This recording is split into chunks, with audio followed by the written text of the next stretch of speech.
Assalamualaikum warahmatullahi wabarakatuh.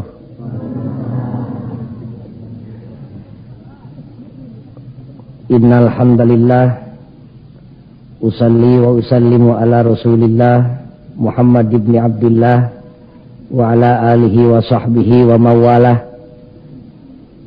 Asyhadu an la ilaha illallah wahdahu la syarikalah wa asyhadu anna Muhammadan abduhu wa rasuluh.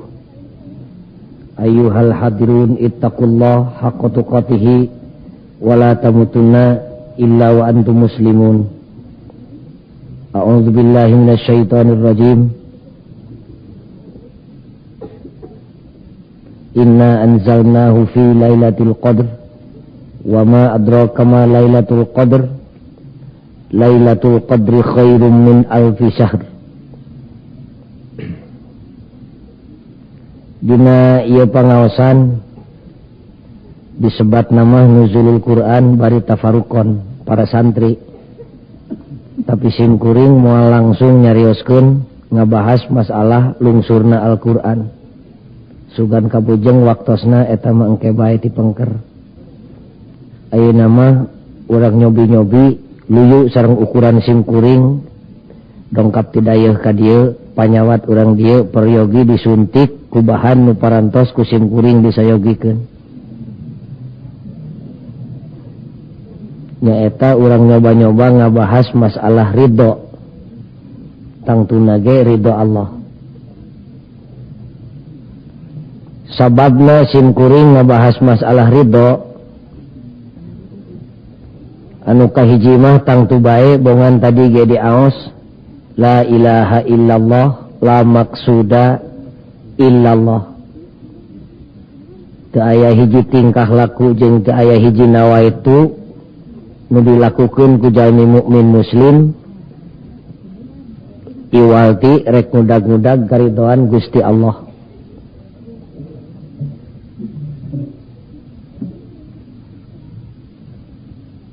Eta nu kahiji. Nu kadua pangna simkuring ngabahas ridho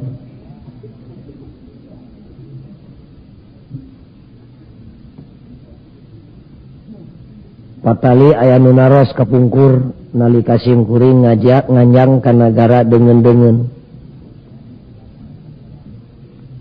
Ketua Persatuan Umat Islam di Nagara Batur naros ka simkuring. Pertarosanana luyu jeung pertarosan salah sawios ajengan tadi nalika ngobrol di Lebat Bumi ajengan. Naon sababna Tuan Gojali kitu pokna. Dina zaman kiwari teh jelema keur mejeuna sono bogoh kana agama Islam. Baheula mah hadis jeung Quran teh siga milik santri we jeung kiai.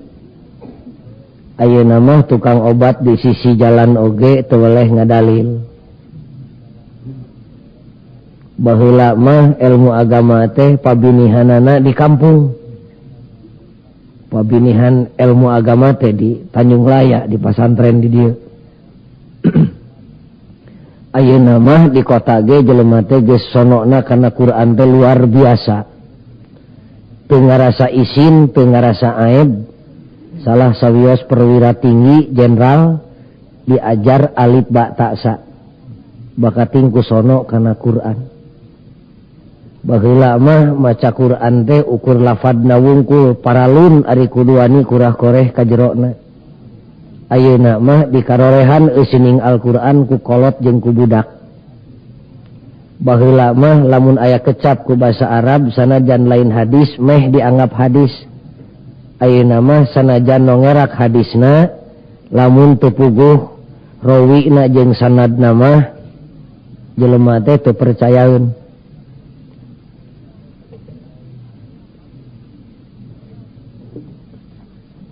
Tegasna dina danget kiwari teh jelema keur mejeuna sono bogoh kana Quran.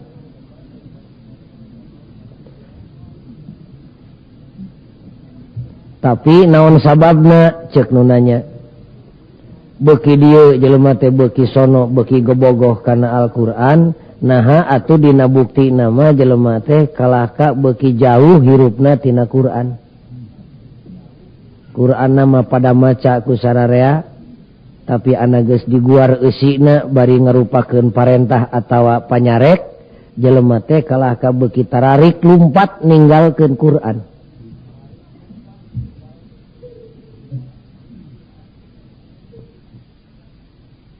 Eta pertanyaan nu kahiji. Pertanyaan nu kadua ceuk manehna. Ieu teh abad kamajuan disebut alam beunghar. Baheula mah listrik teh tacan dugi ka Tanjung Laya. Di Indonesia nu boga motor teh bisa dibilang ku curug. Ayeuna mah motor teh tepi kana galeng. Kajeun meunang nganyuk bari can punah. Baheula mah televisi teh di urang dayeuh kitu ge hiji dua, ayeuna mah tepi ka sisi gunung. Bari teu saeutik nu meunang maling. Tegasna mah ayeuna teh alam beunghar, ceuk nu nanya naon sababna atuh. Sakitu rejeki keur pada boga, ari jelema bet katempona teh susah kabeh. Kapan hayangna rejeki tepi ka teu dipilih halal jeung haram teh hayang bungah. Ari ieu rejeki nyampeurkeun susah datang. Naon sababna? Urang entepkeun deui pertanyaanana. Ilmu agama beuki baroga sadayana, tapi jelema tambah jauh hirupna tina agama. Malah terutami di desa Pihariwangeun. Baheula mah urang kota teh pamiceunan kagorengan disebutna teh di kota tempat maksiat, ayeuna mah tibalik. Da di kota mah danget kiwari jelema nu tahajud jeung duha teh teu kaasup jelema getol. Da urang kota mah duha 8 rakaat teh biasa, tahajud 11 rakaat ngahiji jeung witir teh biasa. Di desa mah waktu kiwari duka da asana boro-boro tahajud, lohorna ge dihijikeun jeung asar.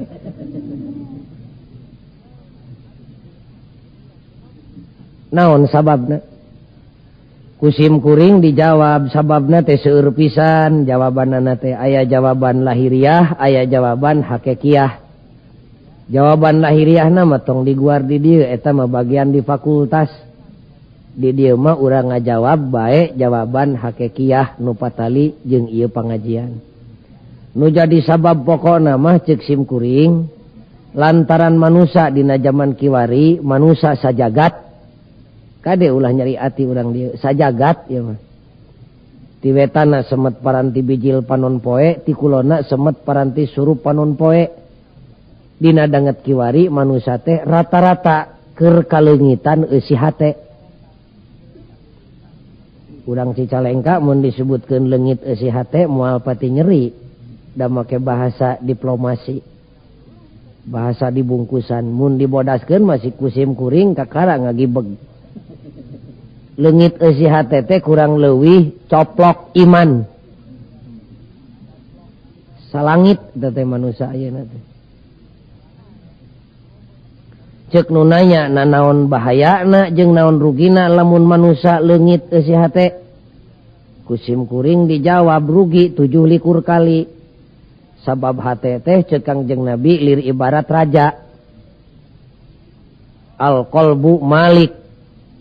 Hate teh lir ibarat raja, pusat Jakarta mun di Indonesia mah.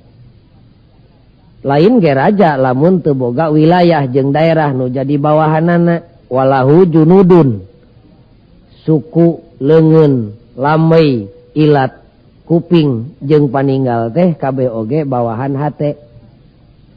Ceuk Kangjeng Nabi saterusna fa idza shalahal malik, di mana hade hatena moal boa solahat junuduh, ucap lampah lengkah jeung paripolahna ge katut reret jeung delekna bakal sae luyu jeung sae eusi hatena. Fa idza fasadal malik, di mana jahat hatena, fasadat junuduh, tong ngarep-ngarep teuing meunang kahadean ti jelema nu goreng hatena, sabab ucap lampah lengkah jeung paripolahna ge bakal goreng patut luyu jeung kagorengan hatena. Jibeh dah hate mah.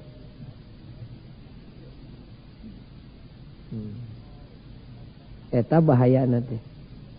hate jelema nu sakitu pentingna kosong tina eusi atuh ceuk setan lakadalah. Sabab nu butuh ku lemur matuh tempat padumukan teh lain jelema wungkul, setan ge butuheun. Ngan setan mah ngadegen lemurna teh lain dina tegal, lain dina sawah. Tapi dina hate jelema, setan keur neangan pilemureun ti baheula ret kana hate manusia kosong tina eusi, ngeplak lir ibarat tegal nu teu kadeuleu tungtungna ceuk setan lakadalah. Leut we ngaleut setan 2 batalion. Mamawa meteran. Dikapling we atuh hate jelema teh ku setan. Nyawayahna total jenderal hate jelema teh jadi kampungna setan. Lamun hate geus jadi lemurna setan ulah kaget leumpangna leumpang setan. Tara hayangeun leumpang lamun lain setan nu ngajakna.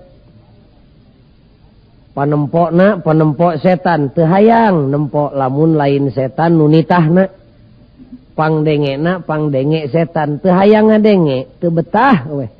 Ceuli teh ngadenge maca Quran teh lamun lain setan nu nitahna. Barang daharna barang dahar panitah setan teu hayang barang dahar lamun lain setan nu ngajakna. Quran digorowokeun dibaca jaba alus sorana jaba hade bacaanana jaba nyaho kana eusina da teu kadengeun teu betah we rungseb kana ceuli teh. Naon sababna? Kapan setan teu betaheun ngadengekeun Quran. Numawi kabarudak ngora bisi hayang nyaho eusi hate jelema entong tuang toong kana bujalna hese. Tempo we tingkah lakuna da tingkah laku teh gambaran tina hate. Tah numawi ulah cekcok teh bisi panitah setan eta teh cekcok teh. Kitu jawaban simkuring. Kanu nanya. Cek nu hadir di dieu nya atuh buru-buru naon eusi hate nu leungit teh da abdi mah teu rumasa leungit eusi hate. Da hate abdi mah eusi kan tenan we eusi. Hate urang ayeuna ngan lain eusi nu pantes dieusikeun. Da eusi nu pantes dieusikeun kana hate mah ngacleng ti bareto. Nya naon buru-buru atuh pagojali eusi hate nu leungit teh. Naon rupana jeung sabaraha rupa? Teu loba ngan 3 rupa. Nu kahiji eusi hate kaum muslimin nu zaman kiwari leungit teh. Raditu billahi robba. Hiji tah. Nu kadua wabil islami dina. 2 tanu leungit teh. Nu katilu wabi Muhammadin nabiyya wa rasula. 3 tah. Ku kiai baheula mah sok dituluykeun wabil Qur'ani imama wa hukma. Berat teuing tapi kadinya mah. 3 nu leungit teh. Kasim kuring aya nu buncelik harita keneh. Teu rumasa leungit pagojali 3 kecap nu tadi mada abdi ge apal ti bubudak ge diajar. Ceuk sim kuring kan tenan we tina bibir mah teu leupas. Da ngacelengso teh tina hate. Nu matak abdi mah tina hate ge teu rumasa leupas da unggal poe ge diwiridkeun. Ta bisi nu hadir di dieu sami jeung nu nanya ka sim kuring kapaksa urang sundakeun bae tah raditu billah teh. Da loba jelema nu teu rumasa leungit dumeh katalar. Disagedengeun katalar kawasna bae teu rumasa leungit teh dumeh make basa Kangjeng Nabi. Ku basa Arab. Jadi teu karasa leungitna. Da asana mun disundakeun mah ebreh pisan leungitna teh. Mangga urang make basa Tanjung Laya. Raditu billahi robba nun gusti. Jisim abdi pasrah, jisim abdi ikhlas, jisim abdi rela, jisim abdi ridho di pangeranan ku Allah. Geus leungit ta tepi kadinya. Encan da moal hadir ka dieu lamun teu ridho di pangeranan ku Allah. Nu mana atuh nu leungitna? Engke heula urang papai. Abdi Gusti ridho di pangeranan ku Allah. Pangeran nu mana? Pangeran nu ngaranna Allah. Kumaha dituna nun Gusti jisim abdi teu ridho ka bina-bina, bahasa kasarna mah teu sudi abrig-abrigan mun nu mangeranan jisim abdi teh lain Allah, da abdi mah ridho sote di pangeranan ku pangeran nu ngaranna Allah. Allah nu mana? Nu ahad, nu ngan hiji-hijina teu hayang teu sing boga pangeran loba. Kumaha mun pasea pan pangeran teh gagah, pasea nu gagah mah bakal ucutan kabeh. Abdi mah ridho sote di pangeranan ku pangeran nu ahad, nu lam yalid walam yulad, nu teu anakan nu teu incuan. Teu hayang teu sing boga pangeran nu loba anakna. Boro-boro loba boga anak hiji ge teu ridho. Rugi ibu boga pangeran nu boga anakna. Usum urang barang penta, da memehnya ka batur teh meureunnya ka anakna heula. Allah nu teu anakan nu teu incuan, nu la ta'khuduhu sinatu wala naum. Abdi mah ridho sote di pangeranan ku pangeran nu ngaranna Allah, nu tara kaeuntepan ku panyakit nunutan kajeun saluk. Teu hayang teu sing boga pangeran nu sok sare. Rugi usum ngadoa abdi manehna keur malor. Da pangeran abdi nu ngaranna Allah mah tara kaancikan ku panyakit nunutan kajeun saluk. Ruksak jagat mun Allah nunutan.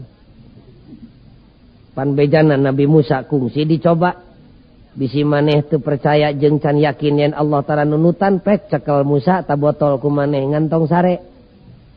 Pan nyekel botol teh Nabi Musa teh molotot atuh da jelema. Nya jurig tunu teh pan euteup kana tarang. Lain nunutan gebro we botol naragrag. Ceuk pangeran tah tempo. Mun kami nunutan saluk ucutan jagat.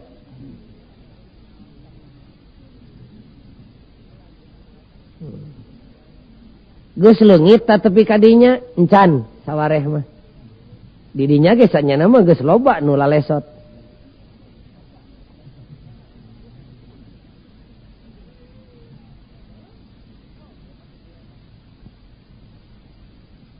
Enggak, urang teraskeun. Anu mana atuh Pak Gojali nu leungitna? Ke karek tah hiji. Dia teh nyebutkeun ridho di pangeranan ku Allah. Ari ngomong teh boga konsekuensi ceuk urang dayeuh mah. Boga akibat cara dahar ngomong teh. Di mana dahar seubeuh aya akibatna, WC bagianana. Cara sare dahar teh. Di mana lalaki sare jeung awewe aya buahna, bareuh beuteung.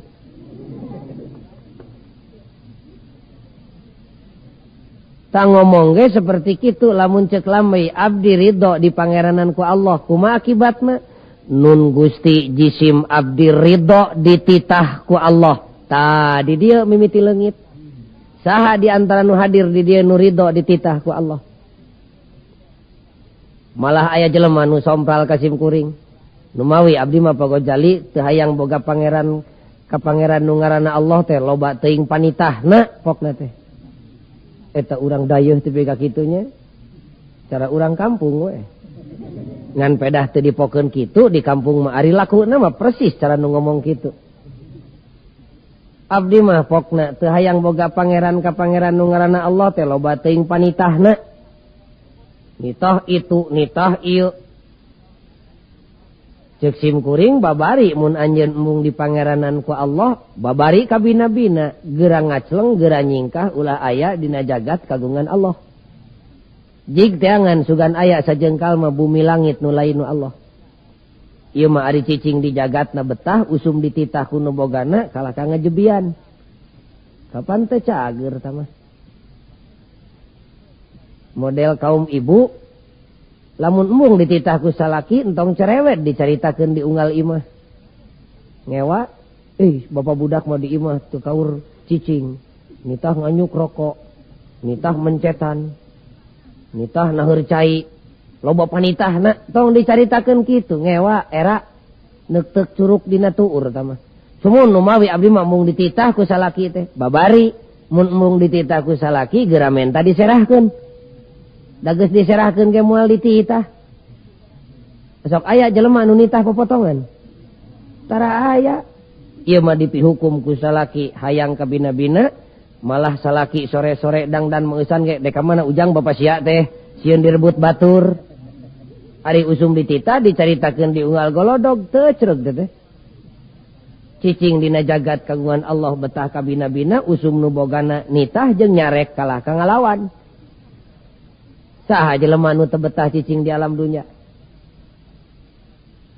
cirina dina alam dek nyampurkeun kana kamajuan teh jelema teh beuki betah di dunya teh sieun paeh teh dititah balik kuno bogana teh sieun kabina-bina mangkaning bakal dititah balik teh sararea oge sedengkeun Allah mah di mana nitah balik tara meunang ampun kamari di ditu aya nu paeh da teu beurang dicarek ku simkuring cen teh tong waka atuh mang ngoloyong we terus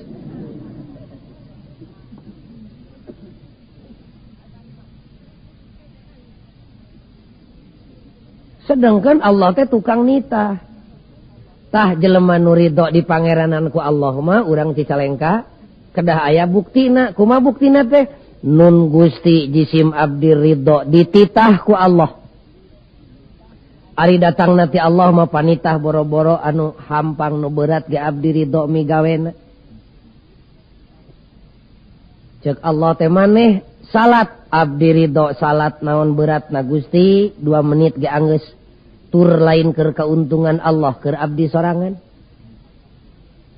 ceuk Allah teh zakat atuh maneh abdi ridho ngaluarkeun zakat da rezekina ge lain nu abdi kagungan Allah untung teu nitah dibikeun kabeh ge teu pira nitah ngaluarkeun 10% tina tani kitu ge mun teu dihakan hama wereng kajen sawahna puluhan hektar ari ludes hasilna mah pan lain abdi nu kudu ngaluarkeun zakat malah abdi nu kudu narima da eueuh beratna sanyana mah panitah Allah mah lamun urang sadar mah bari daek mikir ceuk Allah teh puasa atuh maneh abdi ridho puasa naon beratna Gusti teu pira sabulan dina sataun untung teu nitah ninggalkeun dahar beurang jeung peuting ge ieu mah ukur sabulan dina sataun bari teu beurang wungkul hakikatna mah minahkeun barang tuang siang ka wengi naon beratna mangga ridho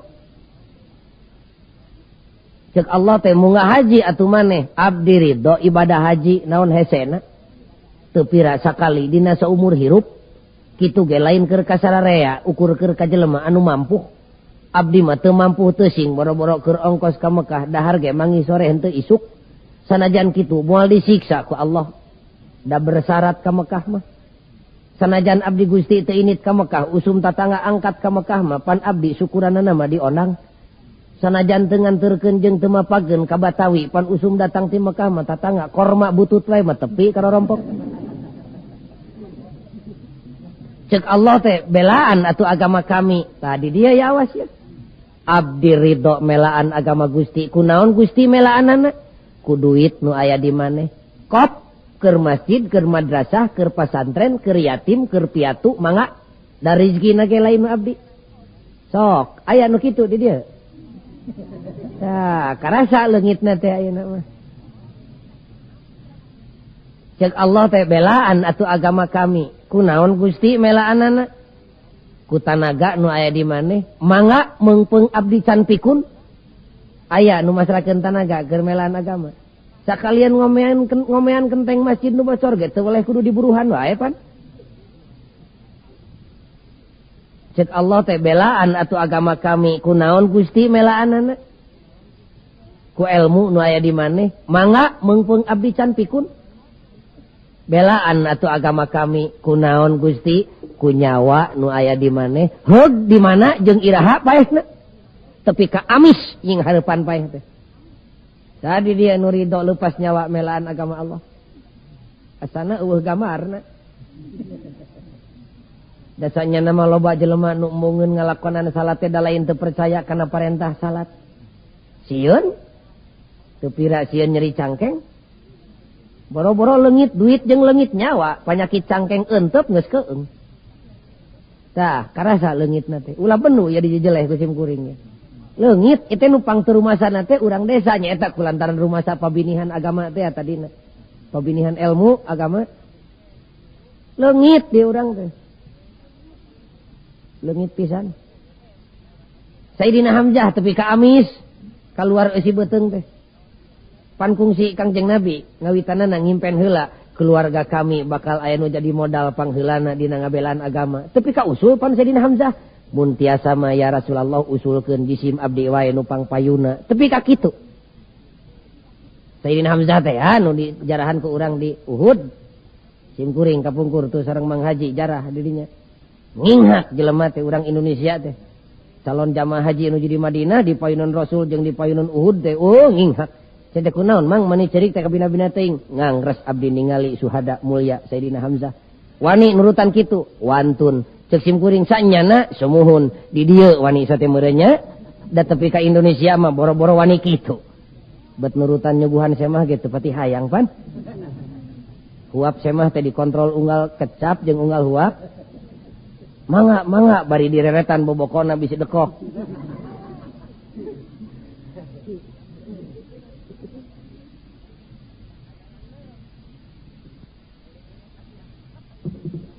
Karaos ta leungitna tah?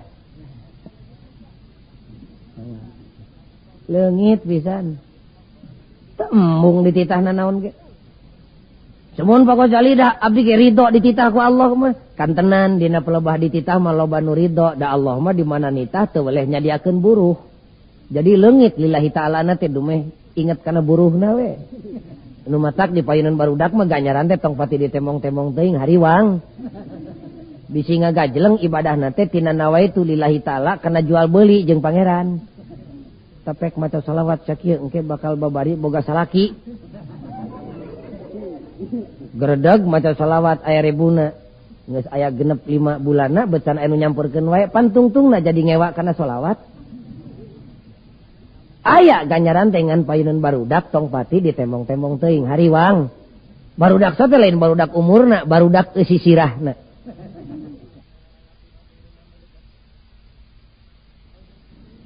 Kaum muslimin anu mulia. Jadi cirina jelema nu ridho di pangeranan ku Allah mah ridho dititah. Semuhun lah ridho abdi ge dititah mah teu kaci teh. Lamun teu ridho dicarek. Sedangkan Allah lain wungkul tukang nitah, tukang nyarek. Ta jelema nu ridho di pangeranan ku Allah mah nun Gusti jisim abdi ridho dicarek ku Allah. Asal Allah we nu nyarekna. Boro-boro kana perkara nu pait sanajan amis ari Allah mah nu nyarekna abdi ridho ninggalkeunana. Aya nu ridho dititah jeung dicarek. Wah. Sim kuring ge eueuh gamarna. Ceuk kaum ibu teh abdi teh resep Gusti ari nyaritakeun mitoha teh. Nyada awewe mah di mana-mana jeung mitoha teh siga ucing jeung beurit nya. Lamun teu nyaritakeun kegorengan mitoha samenit teh awewe mah lolobana tepi ka oyak bibir teh. Awewe di dayeuh mah ari di kota mah teu kabilang nu kitu teh. Di desa mah. Di kota mah ukur nurutan urang desa. Resep abdi teh nyaritakeun kagorengan batur teh. Kitu so teh Gusti sugan teh teu dicare ku Allah. Geuning ayeuna mah tos terang abdi teh yen kalakuan kitu teh dicare ku Nu Maha Suci. Abdi ridho ngeureunkeunana. Ceuk barudak lora teh abdi teh resep Gusti nginum arak teh. Tadi saseloki mah 2 seloki. Hayang ngajaran jadi jelema teu ecreug abdi teh 2 menit mah. Nya kapan mabok teh teu ecreug jalin. Geus cager eta jelema mah hayang ngajaran teu cager. Di Bandung mah Gusti nu agung Gusti. Tepi ka kitu. Da mujeunna atuh di Bandung mah pan ilmu agamana ge pangirim ti kampung sanes. Ngan lamun di kampung aya nu kitu kabina-bina eta mah. Kaum muslimin anu mulia. Jadi cirina jelema nu ridho di pangeranan ku Allah mah ridho dititah. Sumuhun lah ridho abdi ge dititah mah teu kaci teh. Lamun teu ridho dicarek. Sedangkan Allah lain wungkul tukang nitah, tukang nyarek. Ta jelema nu ridho di pangeranan ku Allah mah nun Gusti jisim abdi ridho dicarek ku Allah. Asal Allah we nu nyarekna. Boro-boro kana perkara nu pait sanajan amis ari Allah mah nu nyarekna abdi ridho ninggalkeunana. Aya nu ridho dititah jeung dicarek. Wah. Sim kuring ge eueuh gamarna. Cek kaum ibu teh abdi teh resep Gusti ari nyaritakeun mitoha teh. Nyada awewe mah di mana-mana jeung mitoha teh siga ucing jeung beuritnya. Lamun teh nyaritakeun kegorengan mitoha samenit teh awewe mah lolobana teh ka oyak bibir teh. Awewe di dayeuh mah ari di kota mah teu kabilang nu kitu teh. Di desa mah. Di kota mah ukur nurutan urang desa. Resep abdi teh nyaritakeun kagorengan batur teh. Kitu so teh Gusti sugan teh teu dicare ku Allah. Geuning ayeuna mah tos terang abdi teh yen kalakuan kitu teh dicare ku Nu Maha Suci, abdi ridho ngeureunkeunana. Ceuk barudak ngora teh abdi teh resep Gusti nginum arak teh. Ari saseloki mah 2 seloki. Hayang ngajaran jadi jelema teu ecreug abdi teh 2 menit mah. Nya kapan mabok teh teu ecreug jalin. Geus cager eta jelema mah hayang ngajaran teu cager. Di Bandung mah Gusti nu agung Gusti. Tapi ka kitu. Da meujeuna atuh di Bandung mah pan ilmu agamana ge pangirim ti kampung sanes. Ngan lamun di kampung aya nu kitu kabina-bina eta mah. Abdi mah kitu sate Gusti sugan teh teu dicare ku Allah da abdi mah teu terang ayeuna mah geus terang. Geuning Allah teh nyarek abdi nginum arak teh. Abdi ridho ngeureunkeunana. Da jelema nu ridho di pangaranan ku Allah mah mun ngalakukeun goreng teh da lain lantaran rek ngabantah kana aturan Allah. Teu nyaho we model urang Arab. Sabada Nabi narima wahyu terus Nabi ngajarkeun salat terus hijrah ka Madinah. Kapan harita can aya larangan nginum arak, can aya larangan ngadu, can aya larangan utang itung, can aya. Atuh sahabat teh lolobana nu resepkeun nginum arak mah ngagelegek we 7 drum sakali nginum. Meureun. Kangjeng Nabi satuju teu satuju ka bina-bina, dicarek teu dicarek ku Nabi dan Nabi mah tara nyarek, ari Allah can nyarek mah. Ngan Kangjeng Nabi teh ngeluh ke Gusti abdi teh teu resep nempo umat abdi Gusti nginuman nu karitu patut. Eta jelema geus cager bet ngadadak hayang teu cager. Jrut we turun panyarekna. Innamal khamru wal maisir wal ansabu wal azlamu rijsun min amalis syaiton. Bejakeun ku Kangjeng Nabi ka sahabat reketek harita keneh eureun. Eureun ngadadak harita keneh bari sing jarungkal tobat ceurik lahir batin. Ngan teu dihampelas we peujitna ge. Baka tingku sieun aya tapakna. Tepi ka segruk ka Kangjeng Nabi, "Ya Rasulullah, mangkaning abdi tukang kikituan teh. Kumaha ayeuna geuning Allah bet nyarek?" Kumaha ceuk Nabi? "Keun bae nu ka tukang mah da pan Allah can nyarek. Da aturan Allah mah tara berlaku surut. Poe ieu datang larangan, ti poe ieu ulah migawe. Poe ieu ngarti, ti poe ieu kudu migawe." Nu ka tukang mah teu diitung, dipupus we ku astagfirullahaladzim. Kade cek Allah teh eta arak eta ngadu tugah teguh kana piuntungan jeung pirugian batur borosot boga anak wah irung potongan kieu mah ieu mah pi RT-eun wah ceuli rebing kieu mah ieu mah pi jenderaleun pi beunghareun pi miskineun kalakuan kitu teh eta teh dicare ku Allah eureun harita keneh cek Allah teh eta teh min amali syaiton pagawean setan lumayan Pak Haji. Lamun pagawean me we nya lumayan. Lamun cek Allah teh kade nginum arak jeung kitu peta teh min amalil me lumayan tah mah. Ieu mah pagawean setan. Dasanya nama boro-boro pagawean setan atuh. Pagawean orok we dipegawe ku aki-aki da moal pantes. Kapan orok teh sok ngempeng lain. Tapek isuk injem empengna pake ka Cicalengka.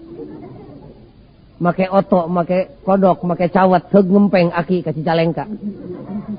Ya aku teu disurakan ku barudak. Cacak pagawean jelema lantaran teu sadarajat jeung teu samartabat dipake kudu teu sadarajat teu pantes. Komo pagawean setan. Lamun dina hate geus boga modal ridho dititah ridho dicare ku Rabbul Alamin, kadituna mah babari dina hirup kumbuhna mah.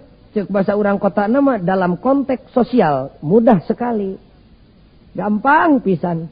Dina hirup kumbuh nama eta mah eueuh bedana cara mobil we dina greg hayang gancang mah prekeun mesin, lepaskeun persneleng tinggal kuat we nyekel setir tepi kalimbangan. Ngagorolong tah mah. Babari teu kudu capek hansip mambatahan. Teu kudu polisi ngudag-ngudag jelema nu teu ecreug. teu kudu ajengan tepi ka ngorok ngajak bager jeung nyarek salah. Eta mah karinoelan jelok ditoel jelok kana hideng teh babari. Babari kumaha kari ngagorolongkeun da geus boga modal ridho dititah ridho dicarek kumaha kadituna nun Gusti jisim abdi ridho nyarek batur. Nu hadir di dieu ridho nyarek batur. Ridhonya nyarek manaon susahna. Nu ridho di pangeranan ku Allah mah lain ridho nyarek batur wungkul tapi ridho abdi Gusti dicarek ku batur. Asal nu nyarekna we bari panyarekna cocok jeung dauhan Gusti Allah. Boro-boro bijil ti jelema tangkal kai nyarek salah ka abdi didenge ku abdi. Asal eta omonganna cocok jeung dauhan Allah. Boro-boro bijil tina sungut jelema tangkal kai oge digugu. Pan urang mah lain lamun budak negor ka kolotna teh bah eta teh lepat abdas kitu peta teh cocongik sia budak ololeho pan kitu lin. Tara kitu jelema nu ridho di pangeranan ku Allah mah. Ridho pisan. Boro-boro bijil tina bibir jelema kajen bijil tina bujur hayam ari enog rontok. Kajen bijil tina bujur widadari misalna ari hitut cocokan irung. Ngan moal aya widadari hitut. Da suci tama. Ridho nyarek ridho dicarek, ridho negor ridho ditegor. Abdi Gusti ridho narima pamere ti batur. Ridho ibu dibere ku batur. Ridho naon susahna nangkarakeun leungeun. Teu kaci teh ridho kieu wungkul mah kudu ridho kieu. Abdi Gusti ridho dibere batur, abdi ge ridho mere batur. Abdi ridho narima pamere, abdi ge ridho ngaluarkeun perkara pikeun kabungahan batur. Abdi ridho nyalahkeun batur, abdi ge ridho disalahkeun batur. Asal nu nyalahkeunana bari nyalahkeunana teu patukang tonggong jeung dauhan Allah Rabbul Alamin. Sok pilihan dah aya nu nyesa dina hate hiji mah. Asana mah ludes asana mah. Ningali gambarna siga kieu mah. Dah hadir ka DG tadi sim kuring sakitu jauh paneula sim kuring beda sajam jeung mustamina teh. Ari dalilna mah loba kunaon telat nu mawi telat tarawehna di abdi mah. Sumuhun lah pakojali cerewet-cerewet deing enjing mah abdi ge bade ridho seperti nu bieu teh ya. Nya hatur nuhun paberihan ridho ti bareto encan. Niat-niat atuh ti ayeuna. Nya edek isuk mah waspada ka para santri. Sing jadi mubalik nu mampu engke mereskeun masalah ieu. Waspada. Sabab loba jelema nu nawaituna rek mikaridho Allah tapi lain dina jalan nu dipikaridho ku Allah. Tungtungna mah tinimang meunang pala kalah kapalu. Mangkaning ayeuna usumna. Pan kitu ngomongna teh. Cerewet deing lah. Pokona menyembah we ka Tuhan Yang Maha Esa. Manunggal jeung Allah menyembah sujud. Ibadah nama sabisana we tong cerewet da agama mah kabeh oge bener pan kitu pokna teh. Padahal inna dina indallahil Islam. Agama mah kabeh oge bener ibadah mah nama kumaha we sabisana rek ngulon rek ngetan rek ngidul rek ngaler rek jungkir rek balik rek ngorondang nang karat ge nu penting mah ibadah we kitu pokna teh. Cek sim kuring na ibadah teh kitu cara dahar. Ujang nu penting mah melendung we beuteung naon we asupkeun. Rek kejo gaplek, rek kejo poe, rek batu, nu penting mah eusi beuteung, nah kitu. Nu penting mah ujang sare ulah sorangan pek dek jeung jelema heug parawan pek randa jig jeung eme ge teu naon-naon, nah kitu.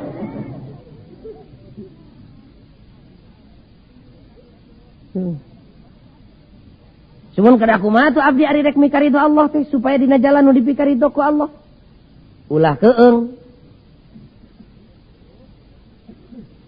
Jurut we pangeran nurunkeun agama pinilih menang milih anjeunana ceuk pangeran teh ulah ragu-ragu yeuh inna dina indallahil Islam gubrag we lungsur agama Islam ceuk pangeran teh bisi maneh rek mikaridho kami kade ulah kaluar dina jalan nu dipikaridho ku kami nyaeta agama nu menang milih kami Islam ngaranna anak gubrag teh Islam lungsur ke alam dunya katarima ku jelema nu geus boga modal dina hatena ridho di pangeranan ku Allah ridho dititah jeung dicarek teu hararese datangna Islam teh dirawu dipangku dipikasono dipikabogoh disambut ku lahir jeung ku batin ku macet bibirna wabil islami dina osok aya nu nerangkeun kieu teh osok tara cek bibirna teh wabil islami dina. Kumaha cek hatena? Nun Gusti jisim abdi ridho di agamaanku Islam. Kumaha kadituna? Abdi ridho dititah jeung dicareku Islam.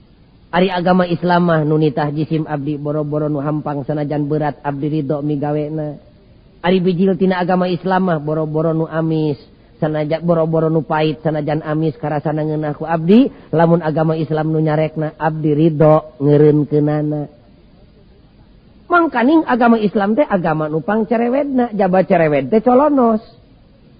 Cara ucing ari asup teh tara bebeja. Agama Islam ge kitu.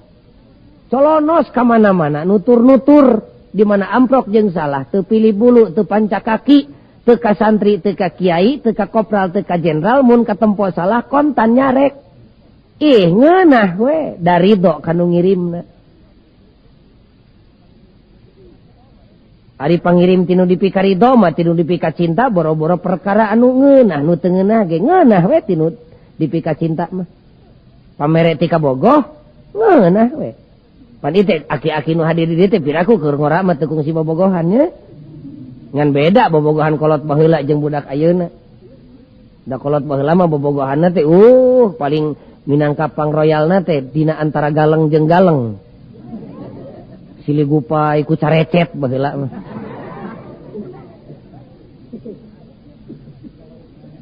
Nya da budak ayeuna mah teu nyahoun carecet kelebet teu nyahoun. Pangirim tipi pamajikanun tinu dipika cinta ngirim rujak hiris kajen asin molelel ngeunah we dati kabogoh. Allah nu maha dipika bogoh ngirim agama tur mulia luar biasa. Da teu kaharti ku akal mun nolak. Bohong tah cintana ka Allah teh mun nolak kana pangirimna. Kumaha cerewed? Mangga sanajan cerewed. Kumaha colonos? Mangga sanajan colonos. Nutur-nutur ka mana-mana Islam. Ibu init ka pasar dek dagang usum ngajual beas di mana meuli letteran ditotog di mana ngajual letter diganjel ku lilin da teu nyaho teh lol Islam nyampurkeun kana letteran wailul lil mutaffifin awas neraka wel keur jelema nu ngurangan atawa nambahan timbangan reketek eureun harita keneh bari kumaha cek bibirna astagfirullahalazim abdi teu terang kieu sote Gusti. Sok, aya anu kitu tah. Kalah ka amek ka kiai na ge cerewet deung kiai teh. Kitu pokna teh. Utrak barudak ngora ngobrol jeung pipa majikaneun di hanapeun tangkal kersen. Lila teuing waktuna tepi ka tengah peuting. Lol Islam nyampurkeun ka dinya.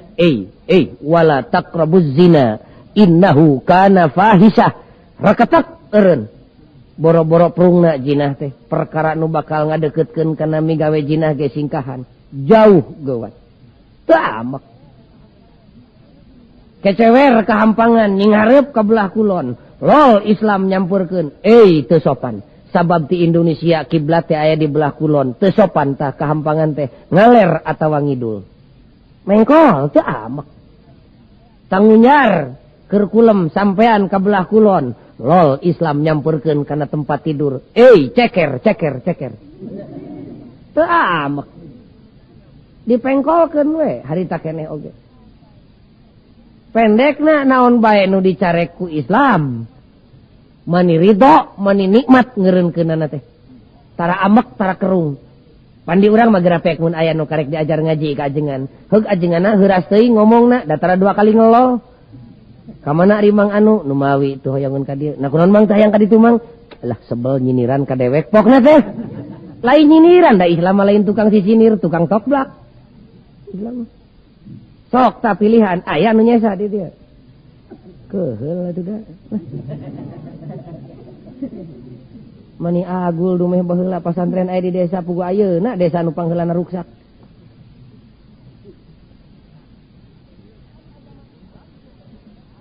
Ari agama Islam sumberna teh Al-Qur'an. Kalamullah disebutna ge. Lain dahareun memeh kuat, lain kalieun memeh aya tanaga, lain teu leumaneun memeh boga parabot. Jero Qur'an teh mun di laut mah Kolombo. Teu dicarek neuleuman Qur'an, malah sok aya jelema kiai baheula mah licik sok hayang nyaho Quran teh sorangan we abdi meuni teu meunang neuleuman eusining Al-Qur'an. Kaliru tah ngomong teh. Pugu ulama baheula ngamuk ka jelema nu teu resep neuleuman Quran. Ngan kiai baheula ngawawadianan, waspada bisi rek neuleuman eusining Al-Qur'an, siapkeun alat-alat perlengkapanana. Teuleum di laut nu jero teu mawa parabot mah atuh cilaka, balikna teh insyaallah moal bisa diajak ngomong. Baeud we tah mah. Neuleuman Quran teu nyiapkeun alat-alat perlengkapan, wah cilaka tah mah. Cilaka, untung mun cilaka teh dirina sorangan, kumaha mun nyilakakeun batur. Istilah agama mah disebutna teh nyadolun nyamudilun. Dia sesat, ia juga menyesatkan orang lain. Mangkaning ayeuna mun digaragabah barabari ngajawab depan seueurnya pertarosan-pertarosan gini. Kana surat kabar, kana majalah, kana radio, sapelemna we ngawalerna teh. Ku kira-kira teh ya. Semuna ulah diteleuman, teleuman. Tapi awas alat-alat perlengkapanana. Naon alat perlengkapanana? Teu loba nu pokok mah dua, hiji sadiakeun iman anu kuat. Kadua sadiakeun ilmu anu padat supaya ngabalukarkeun amal anu hebat. Neuleuman Quran eueuh parabot nu bieu cilaka, boro-boro eueuh duanana leungit hiji we bahaya. Ilmu nama nyampak ngan iman leungit dek neuleuman Quran, bahaya ta jelema teh. Bakal pinter ngadalil ngan hirupna teu cocok jeung dalil. Naon nu kitu ngaranna? Tukang tipu. Imanna mah aya kandel ngan eueuh ilmuan, eta ge cilaka. Naon sababna? Sanajan iman kandel lamun eueuh ilmu, eueuh pager keur mager iman. Kumaha kadituna? Eta jelema pihariwangeun bakal gampang ditipu. Saha we nu ngajak bakal nuturkeun. Imanna mah kandel tahajud teu tinggal duha komo. Jol cek incuna nini geuning batur mah salat asar teh ayeuna teh geus jadi 10 rakaat. Ih hayu kumaramena we. Nini da batur mah ti mangkukna geuning salat teh geus ngarep ngetan, ari maneh cekcok teuing tong gujrut urang nuturkeun batur we, urang cilaka. Siapkeun iman anu kuat, ilmu nu hebat ngarah jadi amal anu manfaat. Sumunda atuh abdi mah eueuh hiji-hiji acan pagojali heug hayang neuleuman Quran teh, entong keung. Sabab diturunkeunana Quran teh lain diawurkeun kitu bae, tapi dibikeun ka jelema nu meunang milih Allah, bari dibere kalungguhan salaku nabi, dibere tugas utusan Allah jenenganana Muhammad Rasulullah sallallahu alaihi wasallam. Gubrag gue. Ceuk pangeran teh Muhammad tepikeun Al-Qur'an ka umat maneh, tetelakeun eusina, contohan ku anjeun migawena. Ana gubrag teh Kangjeng Nabi lungsur ka alam dunya. Teu hararese dadina hate geus boga modal, hiji ridho di pangeranan ku Allah, dina harti ridho dititah jeung dicarek. Dua ridho di agamaan ku Islam, dina harti dititah jeung dicarek. Ana gubrag teh Kangjeng Nabi teu hararese dirawu dipangku, dipika sono, dipika bogoh, dipika cinta lahir batin, disambut ku lahir jeung ku batin. Kumacet bibirna wa bi Muhammadin nabiyyan wa rasula. Kumacek hatena nun Gusti jisim abdi ridho dinabianku Muhammad Rasulullah. Nun Gusti jisim abdi ridho dititah jeung dicarek ku Kangjeng Nabi. Jisim abdi ridho dicontohan salat, zakat, puasa jeung munggah haji ku Kangjeng Nabi. Abdi ridho dicontohan tani jeung dagang ku Kangjeng Nabi. Abdi ridho dicontohan melaan umat ku Kangjeng Nabi. Abdi ridho dicontohan kawin jeung nyerahkeun ku Kangjeng Nabi. Itu kadituna teh. Cing sim kuring dek naros tah ari ibu ridho dicontohan ku Kangjeng Nabi ridho. Kacida bohongna asana mah. Ieu mah lain nyalahkeun batur dumeh aya conto we nu mutlak katempona ku panon sim kuring. Waktu ka Mekah ninggalpun bojo indung barudak. Kerjarah di makom Rasul di Masjid Nabawi, dak mung katinggalin unggal poe hayang jarah wae ka Rasul. Ngan teu gegerelengan we ibu. Teu jerewetan ceurik teh tepi ka siganu satengah teh emut. Ceuk basa urang dayeuh masih ganu histeris. Ya Rasulullah, pokna abdi Gusti hayang diangkeun umat gamparan. sanes abdi wungkul sareng pun anak sareng pun incu nu mawi jutaan ku abdi dilongok ya bakating ku hayang diangkeun umat gamparan pokna cek pribadosna maneh teh maneh kabina-bina geus leungit di ka era na teu era kadenge ku batur eta ngomong teu era ku jelema mah cintana maneh kitu-kitu teuing atuh da abdi mah cinta ka Kangjeng Nabi teh cinta maneh teh cinta ka Rasul teh kumaha pokna abdi mah cinta keneh ka Rasulullah tinimbang ka salaki maningeunah jim kuring ngadenge pamajikan nu kitu teu timuruan henteu lamun cek inung budak teh abdi mah cinta keneh ka hansip tinimbang ka salaki eta mah perlu diomean tah mah cinta maneh teh ridho dicontohan ku Kangjeng Nabi segala rupa ridho ka bina-bina jadi syukur atuh ari kitu mah muga-muga sing mabruroh sing tepi ka lemur tah sikap kitu teh da lolobana mah sing kabawa ka lemur eta sikap kitu teh cenah tenan we abdi mah dek tepi ka lemur ge mika ridho dicontohan ku Kangjeng Nabi kapalang jeblok geus ridho di pangeranan ku Allah jeung di agamaan ku Islam teu kaci mun teu ridho dicontohan ku Kangjeng Nabi cenah nya itu ridho ka bina-bina ridhona ge alhamdulillah cek sim kuring heug atuh engke di mana urang geus balik tepi ka lemur bari panjang umur insyaallah kami teh nyaah ka maneh bisi maneh ripuh ngurus budak kumaha mun kami dek nambahan deui inung budak hiji mah nurutan Kangjeng Nabi kumaha pokna teu ridho eta mah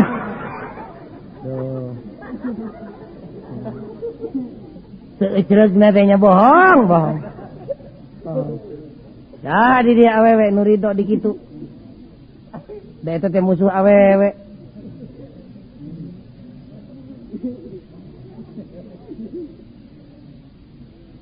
kaum muslimin anu mulia jadi buleudna jelema nu ridho di pangeranan ku Allah mah kitu buktina teh tah eusi raditu billah teh kitu paingan ku santri mah disebutna teh nu bieu teh sigot tasdik teu patinyaan we sahadatna teh mun eueuh nu bieuan mah kitu cek santri mah kapan salah sahiji katang tuan sahadat teh kadituna teh kudu tasdik ari dina tasdik kudu aya dua syarat anu kahiji kudu iddian kudu daek ngaku Allah hiji Muhammad utusanana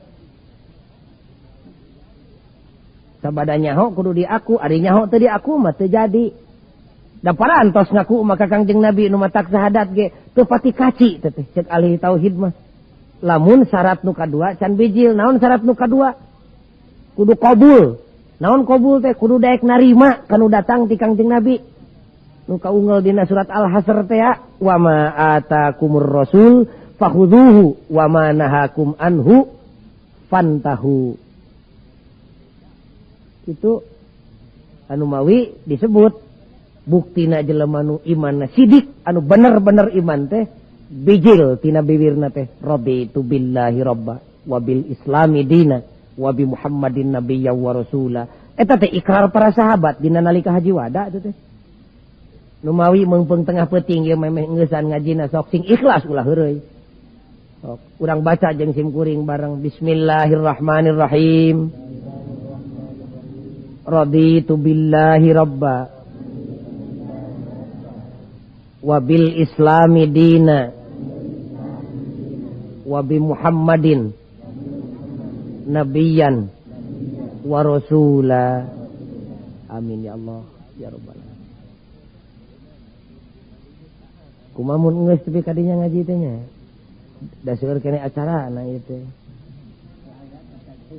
kat bismillahirrahmanirrahim Allahumma inni as'aluka imanan kamila wa yaqinan sadiqa wa qalban khasi'a wa lisanan dzakira wa rizqan wasi'a wa halalan tayyiba wa taubatan nasuha wa taubatan qabla al-maut wa rahmatan indal maut wa maghfiratan wa rahmatan ba'dal maut wal afwa indal hisab wal fawza bil jannah wan najata minan nar birahmatika ya azizu ya ghaffar rabbi zidni ilma wa alhiqni bis salihin Amin ya Allah ya rabbal alamin. Doa pergi tawaf teh eta teh mah nyapan loba anu can apalnya bade teh ka Mekah teh rusuh teuing pan ka Mekah na can apal. Di kodoan we ayeuna ta doa anu bieu.